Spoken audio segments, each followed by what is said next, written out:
একটা অনুরোধ আছে। এই ভিডিওটা শোনার সময় পাশে কেউ থাকলে একটু একা হয়ে যাও, কারণ এই কথাগুলো শোনার পর তুমি আগের মতো থাকতে পারবে না। একটা প্রশ্ন দিয়ে শুরু করি। তুমি কি নিশ্চিত আজ রাতে তুমি ঘুম থেকে উঠবে? কারণ গতকালও হাজার মানুষ নিশ্চিত ছিল আজ সকালে উঠবে, কিন্তু তারা ওঠেনি। তুমি এখনো শ্বাস নিচ্ছ, এইটাই তোমার সবচেয়ে বড় প্রমাণ। আল্লাহ এখনো তোমাকে ডাকছেন।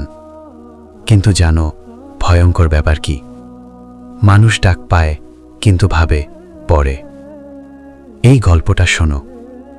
রফিক নামের একজন লোক ছিল। খারাপ না, মিথ্যে বলতো না, মানুষকে ঠকাতো না। একটাই সমস্যা ছিল, নামাজটা সবসময় পরে রাখত।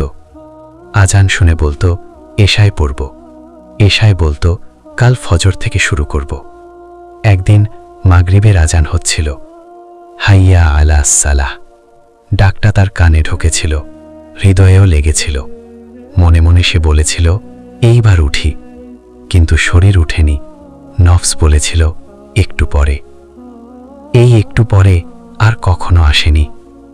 রাতের দিকে তার শ্বাস ভারী হয়ে গেল। হাসপাতালে নেওয়ার আগেই চোখ বন্ধ হয়ে গেল। পরদিন মসজিদের সামনে জানাজা। লোকজন বলছিল ভালো মানুষ ছিল, কিন্তু কেউ বলতে পারল না নামাজি ছিল। কবরের পাশে তার মোবাইলটা পড়েছিল। শেষ নোটিফিকেশন মাগরিবের আজান। এখন বলো, তুমি কি নিশ্চিত এই গল্পটা তোমার না? আজ তুমি এই ভিডিওটা শুনছো, মানে আল্লাহ এখনো তোমাকে সময় দিচ্ছেন। কিন্তু সময় জমা থাকে না। যদি এই গল্প শুনে তোমার বুকের ভেতর একটুও কাঁপুনি লাগে, তাহলে আর দেরি করো না। এখনই ওযু করো, এখনই নামাজে দাঁড়াও।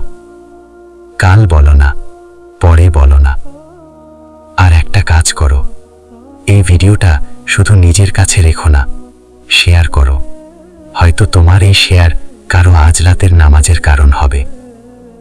আর যদি এই কথাগুলো তোমার হৃদয়ে লেগে থাকে, একটা লাইক দাও, কমেন্টে লিখো আমি নামাজ শুরু করছি। হয়তো এই কমেন্টটাই তোমার সাক্ষী হবে কিয়ামতের দিনে।